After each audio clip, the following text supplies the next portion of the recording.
Hey, I hope you're having a terrible day today. I've been wanting to do a series where I revisit some of those video games that have meant a lot to child version of me and perhaps to child you. Skyrim is admittedly a strange game to begin this series with because it is Bethesda's third most recent game and it didn't come out that long ago. It came out 13 years ago? What the fuck? I never played Oblivion as a kid because I would have been 2 years of age on its release.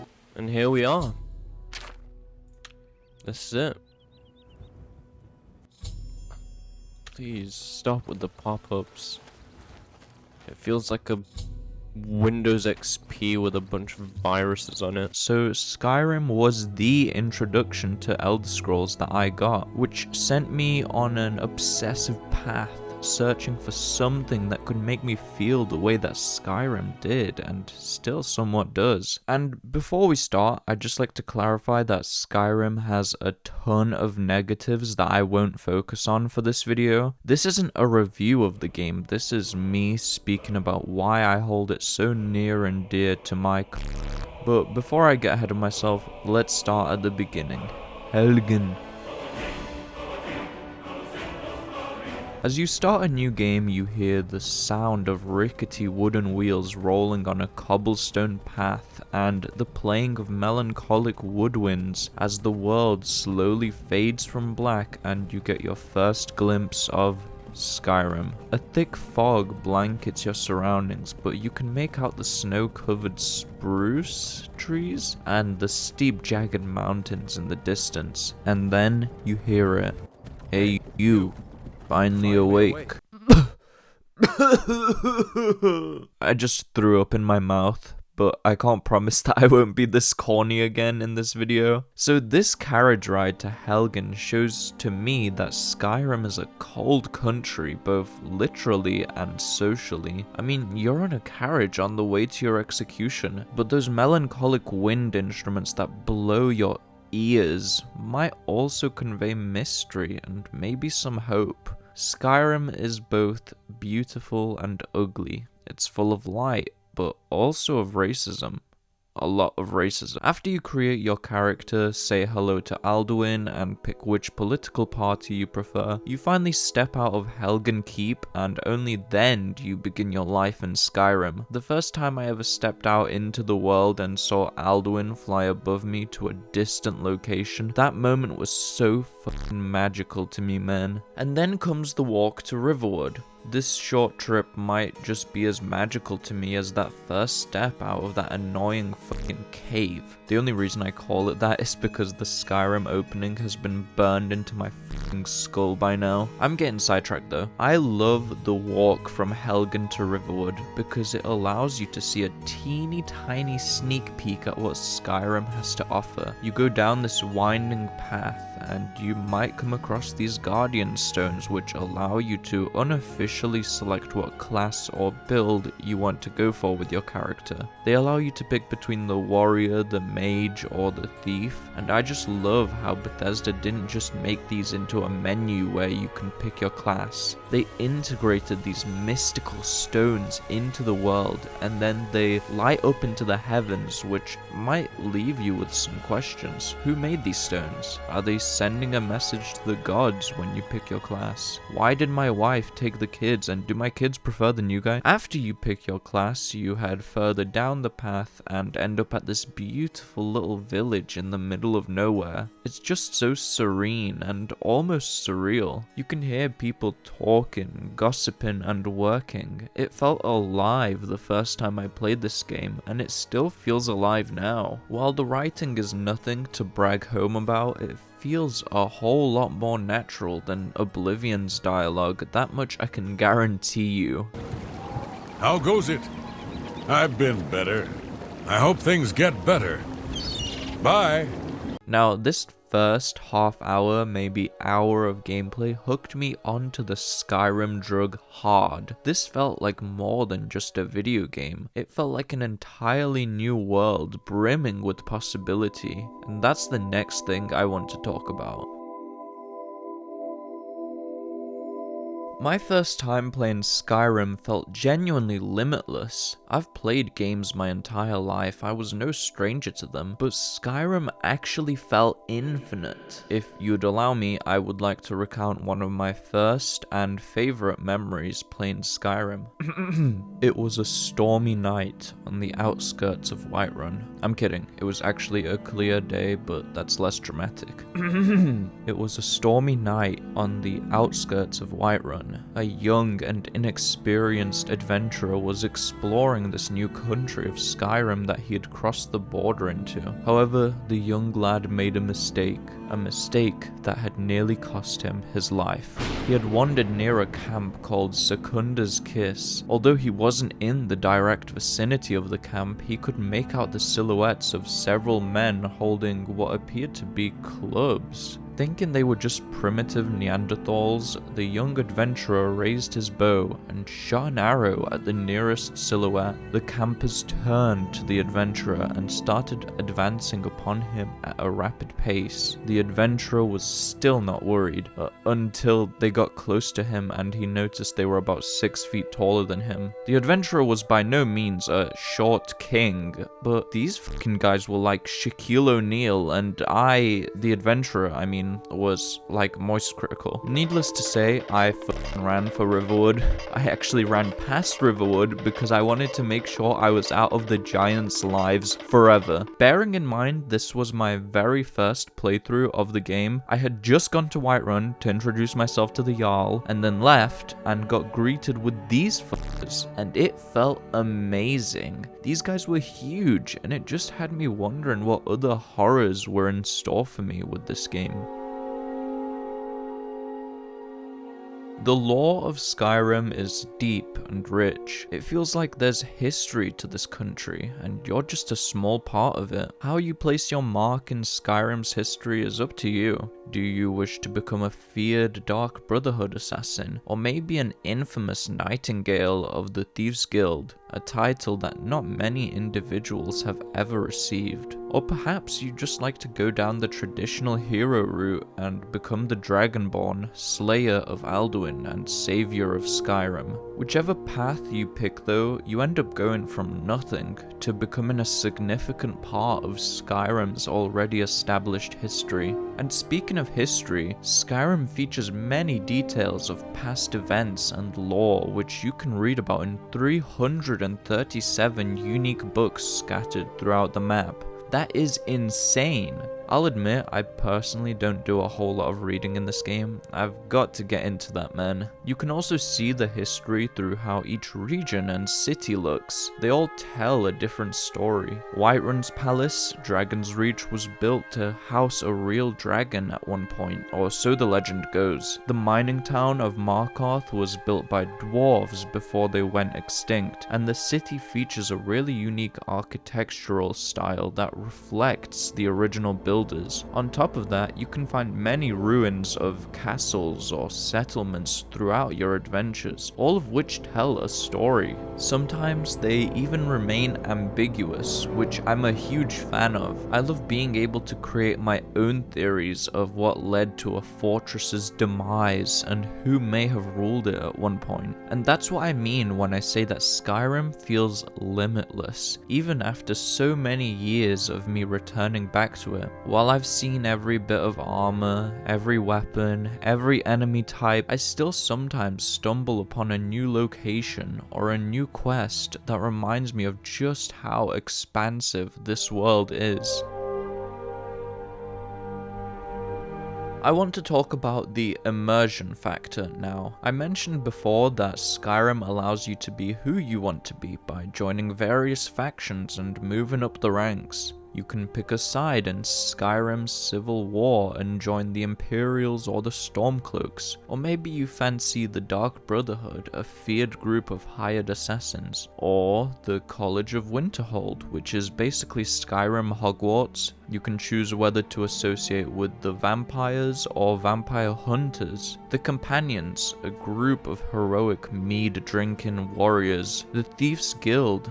This one kind of speaks for itself. And there's the Bard's College, I guess. There are so many storylines that you can build your character around. I always decide on what build I'm going for and what faction I'll join before I make my character, so I can sculpt the appearance and name around my chosen traits. But you don't have to join a faction if you don't want to, and the roleplay element is still there. You can just be a simple wanderer traveling from city to city, or maybe a hunter who makes money from looting animal pelts. On top of having a ginormous collection of factions you can base your character around, there's also a decently large range of races you can pick from. Nords, for instance, are the home people of Skyrim, and they're typically very traditional and courageous people. On the other hand, Wood Elves and Khajiit are known to be dishonest and sneaky. I love how the game helps you structure your character for roleplay.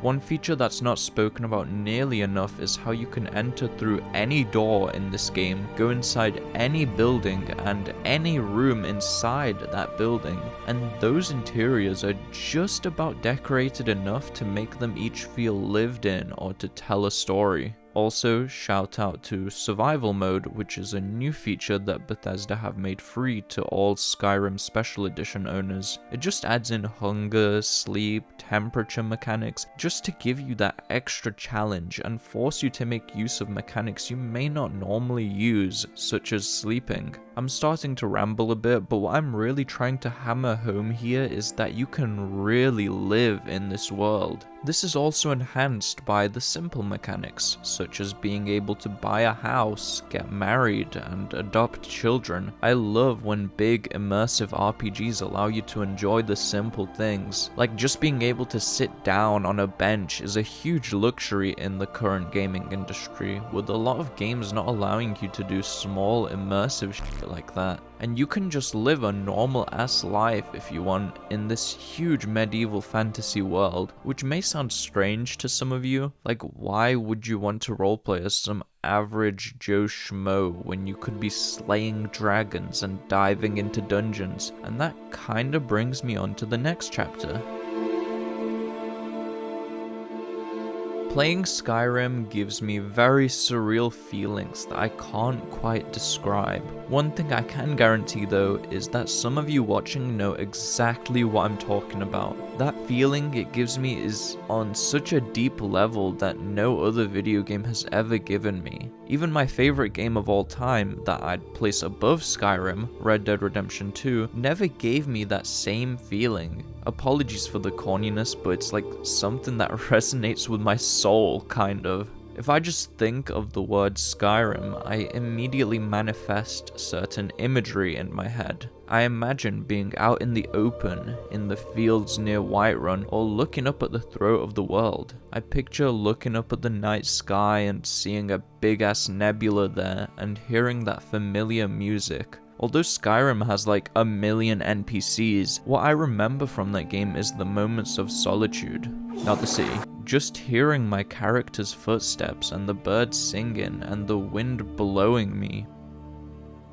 And I really quickly want to touch upon the music of Skyrim, and more specifically the ambience tracks. It's doing the soundtrack an injustice to quickly brush on it, because I feel like there's hours worth of praise to give it. Now generally I'm a big ol' hip hop head. I don't listen to video game music nearly ever, so it's saying something that Jeremy Soul's soundtrack of Skyrim is my 15th most listened to album of all time. That shit is above rodeo, like come on. The ambience of Skyrim is very subtle. Ambience tracks in video games are already pretty subtle, but this one is a whole different level. I'm not that great at describing why I like it, so I'll just let you hear it for yourself.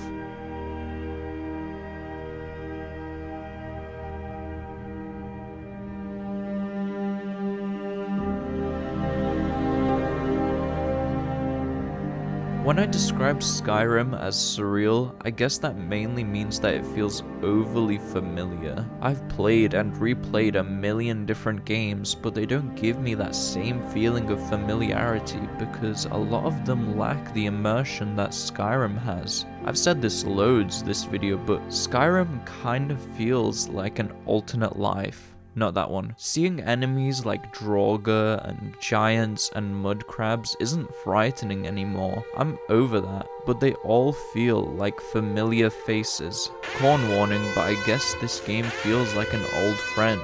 Oh Jesus, let's move on from this. That's so corny. Oh my god. You know what I mean though. Finally, I want to talk about why I, and so many others, have this obsession with Skyrim. This is kind of a summary of the entire video, but I do have some more points to add on. There's something that makes me want to come back to Skyrim every 1 or 2 years. I just get this craving for it, and it's all I can think about for like 2 weeks straight. And while there is definitely some nostalgia that contributes to my love for it, I also think it's something else. Skyrim is a form of escapism for me. All of what I've spoken about in this video contribute to Skyrim being a comfort game for me. It's the all-reliable, and I know some of you have the opinion that Skyrim isn't that good of a game and that the modding community is what made that game beloved. I see that opinion very frequently, but I just have to disagree. Yes, Skyrim has the largest modding community in the world, and that has absolutely helped with its longevity. There's zero doubt about that. But the thing with modding is that the game already has to have a community that wants to mod and contribute to said game. There has to be something already there that the people can expand upon. I think another reason why Skyrim is so modded is that it's kind of the perfect fantasy blank slate. This'll probably be tricky to put into words. When I say blank slate, I mean that it provides people with enough lore and setting and quests for people to easily expand upon that. The Elder Scrolls is really deep in lore, but a lot of that lore hasn't been fully realized in digital form. A lot of that lore is merely mentioned or quoted in literature, which then allows people to create that through mods. Basically, it provides people with opportunities. Another way how Skyrim is the perfect fantasy blank slate is through what is actually in the game. There's a wide range of playable races that are already made. There's a bunch of unique provinces and biomes to pick and choose from if you think about expanding on them. This is really tough to explain because I know what I mean by it, but I can't really verbalize it. I'm sure some of you understand though. I think this is as good of a note as I'll get to end the video on. My thoughts are starting to spiral and I'm not thinking straight anymore. Oh, hay fever. One last thing I'd like to say about Skyrim and other media is that things like these have inspired me to create. They really get my creative juices bubbling and pumping, baby. I've had this thought for many years, but I definitely want to write and create something fantasy based one day, whether that be a film, a novel, a video game, or even just a simple YouTube video. That just goes to show how special things like Skyrim are to me. Playing it puts me into a different mindset sometimes and just really motivates me, man. This is by far the most experimental video I've done on this channel, so I'll be giving myself a pat on the back and drinking some liquor to celebrate. And then I'm going to whip my kids with the metal buckle of my belt out of alcoholic rage to celebrate. I will then be storming the White House with an AR-15 to set. I mentioned at the start of the video that this is part 1 of this new nostalgia series I've got going. I've actually already got every single video planned. It's just a matter of being inspired enough to write them. If you watched up until this point, please let me know what you thought of this video, and let me know if Skyrim makes you feel the same way or not. I'd love to hear all perspectives on this, but please don't be uninspired and just comment what everyone always says about Skyrim. If you have a unique critique, I'd love to hear that. Now, here's a fun raccoon fact. We're the original Nords of Skyrim. What that means, I don't know. See ya.